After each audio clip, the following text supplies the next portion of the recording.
Today I want to go ahead and review things related to systems of equations. We have learned to classify them, we have learned to solve them several different ways, and so let's start with classifying them. Basically, classifying them is about figuring out how many solutions I have and what kind of lines these equations represent. You see, both of these equations are linear equations, so each of them represents a line.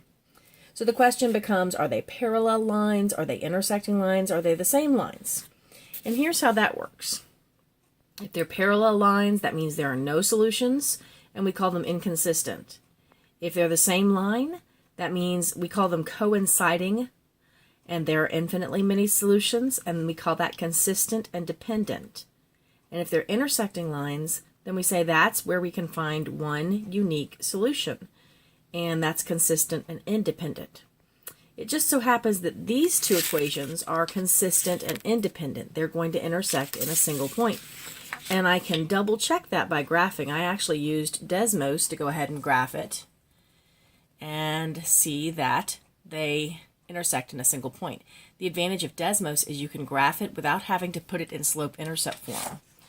Notice that in your graphing calculator you would need to put it in slope-intercept form each time. But if you put it in slope-intercept form, you can already tell which one of these they are. If they have the same slope but different y-intercepts, they're parallel. Same exact equations, well, they're the same line. And if they have different equations, including different slopes, then they are two different lines that will intersect in a single point.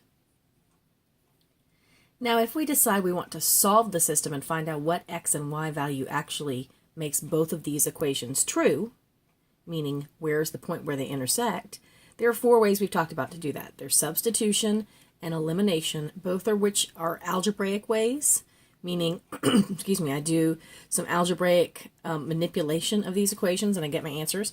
Then there's graphing, and that's looking at the point where they intersect one another. And then there's matrices. So let's start out reviewing substitution and elimination. Substitution is where I take one of these two equations and I solve it for just one variable. I'm going to pick this equation and I'm going to solve for y.